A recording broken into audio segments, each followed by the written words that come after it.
नमस्कार। आपका birth detail 17 फरवरी 1983 रात के 10:15 पर आपका जन्म हुआ है। आपकी कुंडली कन्या लगन की कुंडली है और चंद्रमा मीन राशि के अंदर बैठे हुए हैं। चंद्रमा यानी आपके जन्म की राशि मीन है, राशि के स्वामी बुध हैं, लगन के स्वामी राशि के स्वामी बृहस्पति हैं, लगन के स्वामी बुध हैं। चंद्रमा 27 डिग्री 56 मिनट का है। आपका जन्म मूलों में हुआ है। लग्न कन्या लगन अपने आप में एक बहुत ज़्यादा संघर्ष वाला लगन माना जाता है, क्योंकि कन्या लगन को काल पुरुष की कुंडली का छठा घर कहा जाता है। ऐसे व्यक्ति कर्म प्रधान होते हैं। अर्थ त्रिकोणी राशि है, यानी व्यापार करना, जीवन में बिजनेस करना, इस प्रकार के गुण ऐसे लोगों के अंदर ज़्यादा देखे गए हैं। फाइनेंस से रिलेटेड बिजनेस भी मैंने लोगों को देखा है, कोई बैंक में काम करता है ऐसा देखा है। तो ये तो उस राशि के तत्व हैं। पृथ्वी तत्व की राशि है, अर्थ त्रिकोण राशि है। जमीन से निकलने वाले प्रोडक्ट्स कि अगर जिंदगी में व्यक्ति कोई काम करता है, कोई अनाज का काम कर रहा है, कोई ऑयल का काम कर रहा है, मतलब ऐसे कामों में भी लोगों को देखा गया। ये सिर्फ राशि आपकी बता रही है, बाकी आगे मैं आपको और चीजें रिप्रेजेंट करके बताऊंगा कि क्या इनमें दिखाई देता है। कन्या लगन, लगन पर चंद्र और मंगल का प्रभाव है। दो ग्रह है, चंद्रमा और मंगल। मंगल इस कुंडली के अंदर एक अच्छा प्लेनेट नहीं माना जाता, क्योंकि मंगल तीसरे और अष्टम का मालिक है। थर्ड लॉर्ड यहाँ बैठा है और तीसरे घर से राशि परिवर्तन करके बैठा है। यह एक अच्छी बात हो गई है। 3 और 7 के मालिक और साथ में चंद्रमा जो कि 11th का मालिक है। 3, 7, 11 तीनों वायु तत्व राशियां आपस में कनेक्टेड हैं। जब वायु तत्व की राशियां, चंद्रमा भी उसमें इन्वॉल्व हो जाए जो आपकी मानसिकता का कारक है, तो व्यक्ति की विचार, व्यक्ति की बुद्धि बहुत तीव्र गति से काम करना शुरू कर देती है। ऐसे लोगों के भीतर बैठे बिठाए योजना आना, बैठे बिठाए काम होना, ये कर लूं वो कर लूं, मतलब विचारों के अंदर आवागमन लगातार है, क्योंकि आपके प्लैनेट्स वायु तत्व राशि से अफेक्टेड हुए हैं। वायु का मतलब होता है बहना। आपका चंद्रमा मन का मालिक है, वो बह रहा है। मंगल साहस का कारक है, वो बह रहा है। यानी आप एक जगह साहस नहीं लगा पा रहे हैं, आप अपने एफर्ट्स को एक जगह इकट्ठा करके नहीं झोंक पा रहे हैं, जिसके कारण आपके जीवन में स्थिरता देर से आने के कॉम्बिनेशंस हो जाते हैं। वहीं बृहस्पति को विवेक का कारक कहा जाता है, बुद्धिमानी का कारक है। वो प्लेनेट भी इन्हीं भावों से संबंधित है। तो इस प्रकार की प्रॉब्लम्स ये देता है। भले ही चंद्र बृहस्पति की स्थिति अच्छी है, क्योंकि बृहस्पति एक तो मित्र की राशि में बैठा हुआ है, थर्ड हाउस के अंदर है, यानी आपको टूर ट्रेवलिंग से, यात्राओं से फायदा करा सकता है। और बृहस्पति आपको समय आने पर विवेक और समझदारी भी दे देगा। तो वो कॉम्बिनेशन यहाँ दिखता है। सप्तमेश होके बृहस्पति सप्तम भाव को देखे, और वर्गोत्तम भी है बृहस्पति, क्योंकि बृहस्पति यहाँ देखिए वृश्चिक राशि में है, नवांश में भी एक ग्रह वृश्चिक राशि में ही बैठा हुआ है। यहाँ भी ये 7th हाउस को देखता है, यहाँ भी ये 7th हाउस को देखता है। चंद्रमा यहाँ भी मीन राशि में वर्गोत्तम है, चंद्रमा यहाँ भी मीन राशि में वर्गोत्तम है। इसका मतलब 2 ग्रह ऐसे हैं जो अपनी अपनी राशियों को देखते हैं, राशि परिवर्तन में भी हैं, वर्गोत्तम भी है। यानी जीवन में चंद्रमा की दशा, बृहस्पति की दशा अगर आती है तो वो आपको किसी न किसी एक पद की तरफ ले जाएगी, किसी न किसी प्रोग्रेस की तरफ ले जाएगी। चंद्र सप्तमेश होके सप्तम को देखना, कैसे भी डिस्प्यूट्स हो जाए, वाइफ से कितनी भी प्रॉब्लम हो जाए, लेकिन ये कॉम्बिनेशन किसी प्रकार से सेपरेशन नहीं कराता, स्थितियों को संभालने वाला होता है। यानी कहीं ना कहीं व्यक्ति भी वाइफ के प्रति केयरिंग हो जाता है, उनका ध्यान रखने वाला होता है। चंद्र मंगल योग, ये अच्छा चंद्र मंगल योग नहीं है। क्यों नहीं है? क्योंकि एक तो चंद्रमा मन का मालिक है, मंगल यहाँ 8th लॉर्ड है। चंद्र मंगल योग को शास्त्र में लक्ष्मी योग कहा गया, लेकिन देखना पड़ता है कि ये कौन कौन से मालिकों से बना हुआ है। चंद्रमा यहाँ एकादशेश है, लेकिन मंगल यहाँ अष्टमेश है। अब व्यक्ति के मन में इच्छाएं तो हैं कि जीवन में कुछ तगड़ा सा हो जाए, कुछ लगा एकदम से सडन से कोई प्रोग्रेस हो जाए, अचानक से मेरे जीवन में कोई उतार चढ़ाव, ऐसा चढ़ाव आए कि मैं जीवन में बहुत अच्छा पैसा कमा लूं। लेकिन ये चंद्र मंगल योग क्योंकि 8th हाउस से बना है, तो एक तो उतना स्ट्रांग नहीं। दूसरी बात, आप कभी भी शॉर्ट ट्रिक्स नहीं अपनाइएगा। यानी शॉर्ट ट्रिक्स का मतलब है कहीं पैसे लगा दिए, कहीं शेयर में पैसे लगा दिए कि मुझे बहुत जल्दी से पैसा मिल जाए, वो आपको हानि दे देगा। किसी प्रकार के गलत काम से पैसा नहीं कमाना है, गलत धंधों से पैसा नहीं कमाना, क्योंकि ये चीज़ें आपको कभी कभी लोगों को अपने व्यवसाय में कालाबाजारी करने को भी मिल जाती है। तो वैसे भी इसमें योग है। ये मंगल चंद्रमा का कॉम्बिनेशन वो चंद्र मंगल योग नहीं है जिसको शास्त्र में लक्ष्मी योग कहा जाता है। तो ये एक अच्छा कॉम्बिनेशन यहाँ नहीं है। हाँ, चंद्रमा एकादशेष है तो आपको मेहनत के बल पर फायदा दे देगा। लगन और दशम का मालिक उस कुंडली में बुध है। बुध इस कुंडली में 5th हाउस में बैठा है। लग्नेश का पंचम में जाना व्यक्ति बुद्धिमान है। दशमेश का पंचम में अपने से अष्टम में जाना, यानी प्रोफेशनल लाइफ में जो भी निर्णय लो उसको बहुत सावधानी से लेना होगा, नहीं तो जीवन में प्रॉब्लम आएगी, क्योंकि ये 5th हाउस है। जब तक बुद्धि ठीक काम कर रही है तब तक ठीक है, जरूरत से ज्यादा बुद्धि से किया गया प्रयोग आपके लिए नुकसानदायक होगा। कहने को बुध यहाँ अकेला ही धन योग और राजयोग दोनों बना रहा है, लेकिन ये प्लेनेट आपको इंडिकेशंस देता है आप जब जब जरूरत से ज्यादा इसको उपयोग करेंगे तो ये आपको गलत होगा, यानी लालच के चक्कर में आकर नुकसान होने का ये योग है। सूर्य शुक्र का योग कुंडली के 6ठे घर में बनता है। सूर्य द्वादशेष होके 6ठे घर में बैठा हुआ है, 12वें का मालिक है, 6th हाउस में है, 12वें को वापस देखता है। 7 में कौन है? शुक्र है। शुक्र भाग्येश धनेश होके 6th हाउस में एक्सचेंज योग में है। फिर से जब धन भाव और 6ठा घर दोनों एक्सचेंज करते हो तो जो घर एक्सचेंज कर रहे हैं आपस में उनके कारकत्व में बदलाव हो जाता है। 6ठे के कारकत्व दूसरे में चले गए, दूसरे के यहां आ गए। अब 6ठा और दूसरा घर धन वाणी, 6ठा घर लोन कर्ज शत्रु। अब जब दोनों एक्सचेंज हो रहे हैं तो इसका मतलब है अति बोलने से बचना है। आपको अपने व्यापार में गलत भाषा का प्रयोग, अति बोलना, जरूरत से ज्यादा बोलने से नुकसान हो सकता है। शत्रु बन सकते हैं। पैसे का गलत उपयोग करके या पैसे को ठीक प्रकार से खर्च ना करके आप कर्ज में आ सकते हैं कि मैंने अपने व्यापार के अंदर गलत निर्णय ले लिए जिसके कारण मुझे कर्ज का सामना करना पड़ गया। तो वो कॉम्बिनेशन दिखता है। जब भाग्य 6ठे घर में दिखाई देता है तो व्यक्ति अपने जीवन में अपने भाग्य को बहुत अधिक प्रयास और मेहनत के बाद जागृत करता है, क्योंकि सूर्य उसके साथ भी है, इसलिए टूर से, ट्रेवलिंग से, यात्राओं से, दूर स्थान के लोगों से जुड़कर भागा दौड़ी करके व्यक्ति अपने भाग्य में परिवर्तन लाता है। शनि इस कुंडली में पंचमेश होके दूसरे घर में है। ग्रह वक्री है, चेष्टा बली है, आपको समय समय पर उकसाता है जीवन में प्रोग्रेस करने के लिए, आपकी बुद्धि को चलायमान करता है कि मैं कैसे अपने जीवन में क्या काम करूं जिससे मुझे बहुत ज्यादा पैसा मिले। शनि की पोजीशन नवांश में भी ठीक है, 5th हाउस में अपनी ही राशि में बैठा हुआ है, लेकिन वहां भी मंगल उसको देख रहा है। उत्तेजना से बचना होगा। यहां भी मंगल देखिए बच रहा है। अब आपने मुझसे एक सवाल पूछा था, 6 और 8 का दोष है मंगल और शनि का, षडाष्टक है। ये वही है, अत्यधिक उत्तेजना से बचना होगा। शनि तो प्रॉब्लमेटिक नहीं है, लेकिन मंगल उसको प्रॉब्लम दे रहा है। मंगल देखिए यहां भी 8वीं दृष्टि से देखता है और मंगल यहां भी देखता है। उत्तेजना से बचो, गलत निर्णयों से बचो, अत्यधिक बोलने से बचो, जीवन में ठहराव लाओ। यही है अभी तक कि आप अपने जीवन में ठहराव नहीं ला पाए। यही बहुत बड़ा कारण आपकी इस कुंडली से दिखाई देता है। राहु केतु एक्सेस को देखिए, 10th हाउस का राहु है, बुध की वायु तत्व राशि के अंदर है, प्रोफेशनल लाइफ के लिए अच्छा है। अपने राहु अपनी दशा के अंदर जब भी आएगा आपको तरक्की ही देगा। लेकिन केतु यहाँ बृहस्पति के साइन में है। केतु की महादशा या अंतरदशा अगर जीवन में कभी आती है, क्योंकि वैसे महादशा ज्यादा अच्छा रोल देती है, लेकिन केतु यहाँ कैपेबल है आपको स्थान परिवर्तन कराने, टूर ट्रैवलिंग्स कराने के लिए, या कभी कभी मकान बदल लेता है व्यक्ति, काम करने की जगह बदल लेता है, ऐसा भी देखा जाता है। थोड़ा सा प्रोफेशनल लाइफ में देखिएगा, दशमांश कुंडली आपकी, दशमांश का लग्नेश शनि 12th हाउस, फिर से इसने दिखाया ये 10th हाउस है, ये आपका प्रोफेशनल लाइफ का चार्ट है। यहाँ लग्नेश जब 12th में पहुंच जाता है तो व्यक्ति को अपने काम में स्वयं स्थिरता लानी पड़ेगी।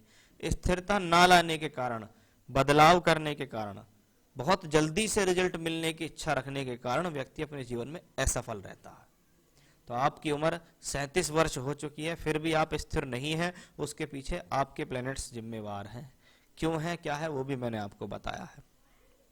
चलिए बात करते हैं दशा की। दशा का सबसे बड़ा रोल है। दशा के बिना कोई भी राजयोग धनयोग नहीं मिलेगा। दशा है चंद्रमा की। कौन है चंद्रमा? एकादशेश, यानी भा जहां का प्लेनेट मालिक है वो लाभ देने का प्लेनेट है। वो प्लेनेट बैठा हुआ है 7th हाउस में। सप्तम भाव कहीं ना कहीं व्यापार के लिए ही जाना जाता है। उसके साथ मंगल है। मंगल थर्ड लॉर्ड है, टूर से, ट्रेवलिंग से, यात्राओं से, दूर के लोगों के साथ जोड़ के आपको फायदा देगा। एक बात, अष्टमेश भी है, यानी फायदा लेना इतना आसान भी नहीं होगा, कठिन प्रयासों के बाद आपको फायदा मिलेगा। दो चीजें। तीसरा, अष्टमेश है, शॉर्ट ट्रिक से बचिएगा कि मैं कोई झटके का धन कमा लूं, या आपके मन में ये प्लेनेट बार बार लालसाएं देगा कि कुछ जल्दी से कुछ हो जाए, फटाफट से कुछ हो जाए, ऐसा कुछ नहीं होगा। अब बृहस्पति का रोल बार बार है, क्योंकि बृहस्पति यहाँ मंगल चंद्रमा दोनों को देखता है, यहां भी देख रहा है, यहां भी देख रहा है। 7th हाउस, अगर पत्नी का कोई रोल हो, पत्नी को काम में लगाया जाए, पत्नी के साथ मिलकर कोई काम करा जाए, पत्नी के नाम से कोई काम करा जाए, तो ये आपके लिए अच्छा होगा, या पत्नी आपके काम में सहयोग देने लगे, तो ये आपके लिए एक अच्छी स्थिति है। और 7th हाउस का रोल आता है, कभी कभी पार्टनरशिप के लोग भी मिलते हैं व्यक्ति को, लेकिन अगर पार्टनरशिप मिल रही है तो 20 से 30% की आप पार्टनरशिप उनके साथ कर सकते हैं, ज्यादा बड़ी पार्टनरशिप नहीं करनी है। नवांश में भी सेम पोजीशन प्लेनेट ने यहाँ दिखाई है। अब आती है दशमांश कुंडली की बारी। 6th लॉर्ड मून, छठा घर, संघर्ष, बिना संघर्ष के प्राप्ति होगी नहीं, और चंद्रमा यहाँ राहु केतु एक्सेस में आया, यानी अगर आप चंद्रमा की दशा में काम कर रहे हैं तो आपके जीवन में सबसे ज्यादा जरूरी चीज है स्थिरता, क्योंकि ये चंद्रमा चलेगी अक्टूबर 28 तक। स्थिरता वाली बात आपने मुझसे इस कुंडली के अंदर सबसे ज्यादा कमी है। अगर स्थिर नहीं रहे आप चंद्रमा की दशा काल में 2028 तक, तो हो सकता है आप और इन आने वाले 7-8 सालों में और 2-3 काम बदल जाओ, क्योंकि इस कुंडली में बार बार अस्थिरता के कारण काम बदलने के योग है, तो उसका आपको विशेष ध्यान यहां देना होगा।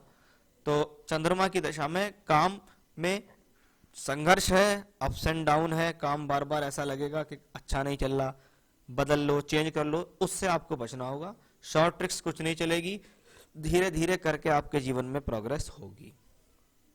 आपने मुझसे बहुत आगे तक का सवाल पूछ लिया, उसका जवाब मैं आपको नहीं दूंगा। 2028 के बाद की मंगल की दशा में आपने पूछा है, मैं नॉर्मली 3 से 4 वर्ष की प्रेडिक्शन ज्यादा देता हूं। तो अभी मंगल चंद्रमा में चंद्रमा चल रहा है, फिर आ रहा है चंद्रमा में मंगल, अब चल रहा है चंद्रमा में राहु, जो कि सितंबर 21 तक है। राहु बैठे हैं 10th हाउस में।